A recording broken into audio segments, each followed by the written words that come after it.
Teman-teman, sebelum nonton jangan lupa ya, klik like, subscribe, and share.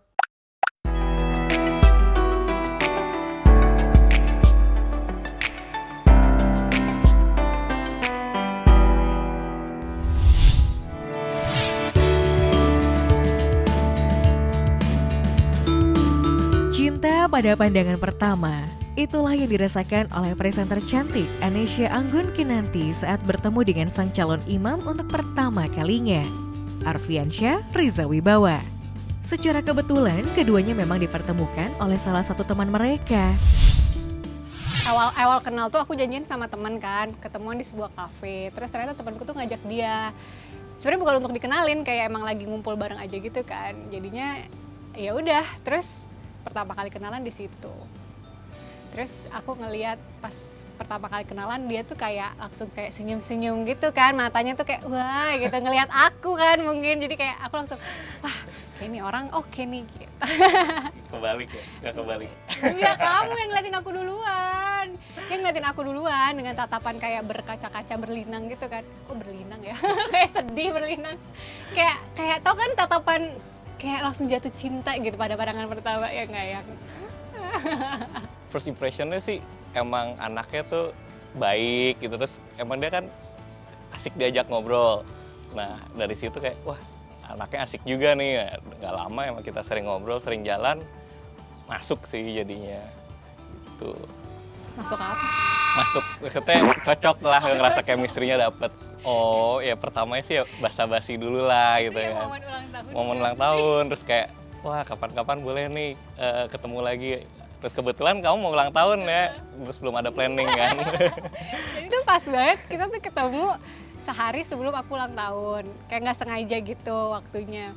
Akhirnya pas hari H aku ulang tahun, dia ngechat kan. Itu ngechat pertama juga sekalian. Dia bilang kan, ya biasalah kalau baru pertama kali kenal kan kayak, halo aku Arfi gitu-gitu ya. Iya, biasalah basa-basi awal kenal kan. Oh terus kamu bilang gini, iya ntar kalau kapan-kapan ada waktu kita jalan lagi ya gitu kan. Terus berhubung aku hari ulang tahun, terus aku gak ada planning kemana-mana, terus aku langsung kayak murahan gitu, jalan nih sekarang aku lagi ulang tahun nih. Terus dia kaget kan, langsung aku ajak jalan. Terus dia bilang gini, emang kamu ulang tahun gak ada acara? Terus aku kayak enggak ada acara, ya udah kita jalan ya, kamu langsung jemput ya gitu. Aku langsung kayak murahan gitu minta diajak jalan. Oh yang gak deketin mah banyak. Kalau itu nggak tahu ya, kalau itu emang kebetulan dua-duanya lagi single, terus dapat infonya juga single, ya udah. Single banget sampai ulang tahun tuh gak ada acara. Akhirnya kayak dia ngechat, aku ajak aja dia nih, lumayan buat temen jalan pas ulang tahun.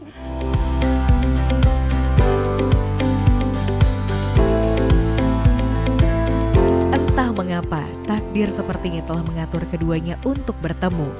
Sejak berkenalan, baik Arfi maupun mantan Apnon Jakarta Barat ini langsung merasa cocok satu sama lain. Maka tidak heran hanya butuh waktu 1 tahun saja bagi keduanya, hingga akhirnya memutuskan untuk naik pelaminan.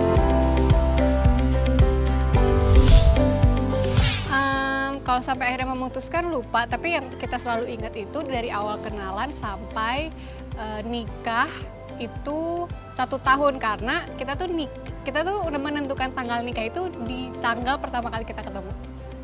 Tanggal 20 berapa coba?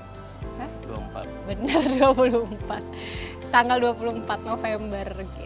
Oh, kalau soal keluarga itu awalnya kenapa yang kita bikin yakin satu sama lain, jadi proses kita menuju nikah tuh emang lancar banget gitu. Ya mungkin karena banyak berdoa juga ya sama Tuhan, kayak maksudnya kan kalau memang dia jodohku dilancarkan, kalau enggak dijauhkan. Eventually dari awal dia ngajakin nikah sampai hari H tuh lancar banget. Jadi mau soal keluarga yang langsung setuju, terus kedua keluarga juga klop, nyambung, terus persiapan melewati persiapan demi persiapan tuh kayak lancar aja ya, nggak ada masalah yang berarti. Jadi ya udah tahu-tahu nikah deh. Sampai kadang kan kalau kita dengar cerita orang-orang adalah banyak yang kena masalah ya, misalnya cobaan gitu kan sebelum menikah. Kita malah nggak ada ya. Ya alhamdulillah sih kalau dari segi keluarga sih dua-duanya klop sih. Jadi ketika pertama kali ngenalin juga orang tua kita tuh langsung nyambung, langsung ngobrol gitu. Terus ya itu kita nggak ada masalah yang gimana banget sih. enak-enak aja. Jadi tahu-tahu kayak oh ya udah ngerencanain pernikahan, terus ngurusin catering, ngurusin dekor dan lain-lain, tahu-tahu nikah. Kayak oh ya udah nikah. Coba ini habis nikah nggak? Enggak kan? Enggak kan? Enggak. Maaf ya cukup agak tertindas saya. Enggak gitu kok, enggak gitu.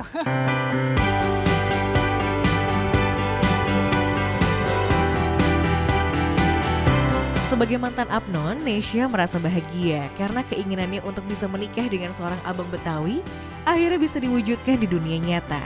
Namun begitu kehidupan pernikahan, nyatanya jauh lebih menantang, berbeda dengan cerita romantis yang pernah ada di film-film. Iya ya, itu sebuah kebetulan yang jadi tuh dulu aku selalu berharap ya waktu aku kan jadi ikut Abang None Jakarta Barat tuh tahun 2012 ya udah lama banget, dan dulu tuh selalu berharap kayak aduh pengen deh punya suaminya nanti dari Apnon juga, karena kan biasanya tuh kalau teman-teman aku ya yang nikah sama sesama Abang None priwetnya tuh pasti kayak pakai baju Abang None, pakai baju Betawi kayak gitu kan, dan aku kan sebagai duta pariwisata Abang None Jakarta pengen ikutan juga gitu, kayak foto-foto pakai baju-baju Abang None, baju kebesarannya. Cuman kayak ya udah makin kesini kan itu juga udah 8 tahun yang lalu, makin kesini ya udahlah nggak terlalu mikirin, cuman kayak dulu tuh kayak pingin doang aja gitu, kayak keren aja nih bisa foto pakai baju Abang None. Ternyata dapet suaminya orang Betawi kan, memang doa tuh apa ya, hati-hati ya sama mulut tuh ya. Jadi abis ternyata dapat suami Abang None, kita bisa juga akhirnya foto privat pakai baju Abang None tuh. Sebenarnya enggak sih ya awalnya, soalnya sebenarnya nggak ada kriteria tertentu, cuman kayak nggak ada pengennya jadi apa istrinya tuh public figure atau orang biasa atau gimana. Kebetulan emang hatinya nyangkutnya sama Anesya aja. Seneng nggak? Senang. Bahagia kan? Bahagia.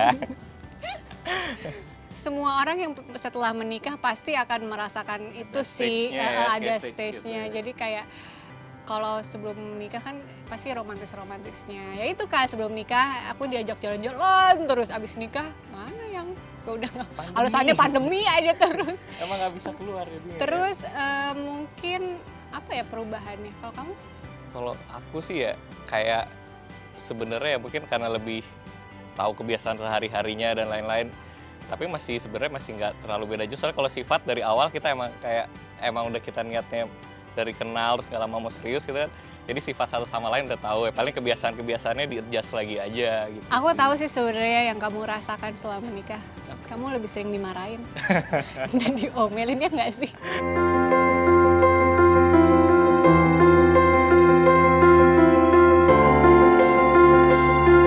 Demi terus menghangatkan cinta mereka berdua, Nesya yang memang romantis tidak segan untuk menunjukkan rasa cinta kepada sang suami. Tidak hanya lewat ucapan, tapi juga dengan bahasa tubuh. So sweet ya.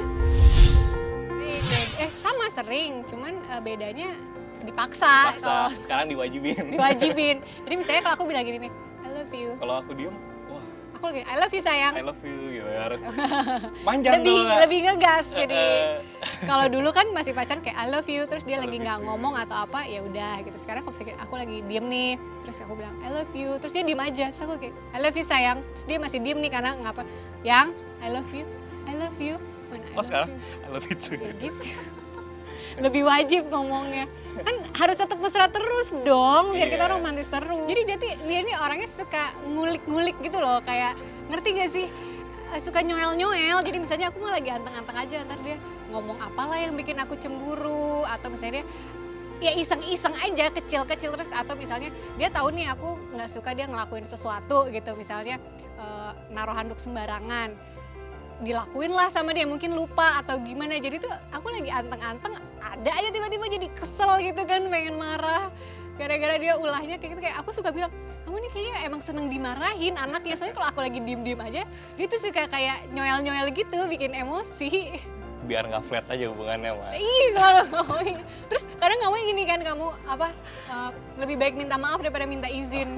Jadi ya dia kadang kalau misalnya aku nggak suka nih dia ngelakuin sesuatu, terus dia pergi aja gitu kan. Ntar kalau udah ketahuan pas aku marahin, ya udah dia minta maaf. Terus kan aku bilang dong kayak, ya kamu tuh minta maaf terus tapi dilakuin lagi gitu kan. Dia bilang ya udah mendingan minta maaf minta izin. Lebih baik minta maaf daripada minta izin. Ngeselin. Soalnya minta izin belum tentu di-approve kan. Jawabnya bareng-bareng ya. Ya udah. 1, 2, 3, percaya. Karena memang kalau aku kan pribadi anaknya romantis, nih kalau dia enggak gitu kan. Karena aku romantis jadi emang kayak cinta sejati, yang hal-hal berbau romantis tuh aku pasti percaya gitu. Kalau ya aku juga percaya maksudnya ya, kayak inginnya kita juga ya maksudnya di dunia dan di akhirat juga kan ya, insya Allah kan bisa terus bareng-bareng ya, percaya sih. Kalau aku tuh memang anaknya kan romantis dan manja ya, jadi tuh aku tuh sering banget kayak gini gitu. Kalau dia tuh suka malu, apalagi kalau di depan teman-temannya kan, karena aku tuh suka isengin, misalnya lagi ada teman-temannya terus aku suka sayang. Soalnya kalau laki kan suka diledekin nanti kan. Terus dia suka sayang apa sih kamu gitu, apa sih gitu. Terus paling sering nih aku tuh kalau iseng dia lagi ngumpul sama teman-temannya nih, aku tahu kan, terus aku telepon, terus aku gini, I love you sayang gitu deh. Gitu. Terus aku nggak kedengeran gitu kan, terus dia kayak iya I love you too, apa I love you too, ntar teman-temannya kayak ketawain gitu kan, sebenarnya iseng aja sih, makanya dia nggak pernah bilang kalau ngumpul, soalnya suka diisengin juga. Meski memiliki latar belakang profesi yang berbeda, bukan berarti Neysha dan Arfi tak bisa memahami satu sama lain. Sebaliknya, sebagai wanita yang sudah bersuami, Neysha tetap menyadari tanggung jawab seorang istri di luar kesibukannya di dunia entertainment. Kayaknya saya sih Iya, kalau cemburu sih. kecemburuan. Mungkin bukan lebih ke cemburu sih, karena kan kalau aku emang kerjanya kan di entertain ya, maksudnya presenter, terus sinetron juga. Banyak banget berinteraksi sama orang luar, terus lawan jenis, jadi suka terlalu banyak dibandingkan dia, karena kan kalau dia kan jarang berinteraksi dengan lawan jenis. Terus ya jadi lebih sering cemburu ya, bukan cemburu sih, cuman kayak kepo aja nanya itu Nanya-nanya siapa, itu sih siapa lebih kayak gitu. apa sih, ya buat make sure aja gitu ya. Ya cemburu itu namanya, nanya-nanya buat make sure.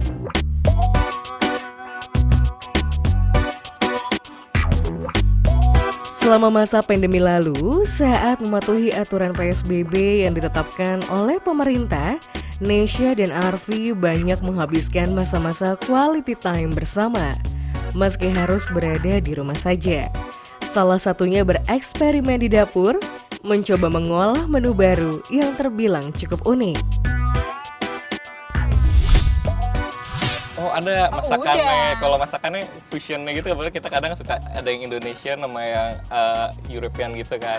Kita suka aglio olio ya, spaghetti. Nah terus kadang kita emang suka berdua tuh makan yang ada campuran Indonesia ya, jadi sama dia kadang digabung, di mix, katanya enak ya. Iya, jadi aku tuh kalau masak coba-coba aja gitu, mix-mix aja, tapi tahu-tahu enak. Enak gitu. Akhirnya itu lagi yang Itu dimasak. lagi, tapi beberapa ya ntar kadang nyoba lagi yang baru. Kita Soalnya kan pernah makan spaghetti aglio olio pakai pete.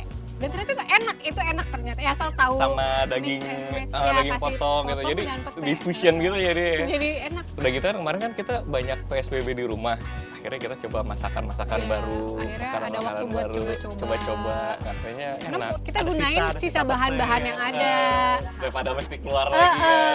Daging ada, pete ada, terus apalagi ya pokoknya. Spaghetti ada, soalnya kan kalau nggak dipakai kan lama-lama jadi rusak ya makanannya gitu. Misalnya daging nih udah lama nggak dimasak, atau pete kan apalagi sayur-sayur gitu kan cepat busuknya gitu. Jadi kayak yaudahlah dimasak aja semuanya gitu. Ya udah jadilah aglio olio pete, dan ternyata memang enak. Teman-teman, sebelum nonton jangan lupa ya klik like, subscribe, and share.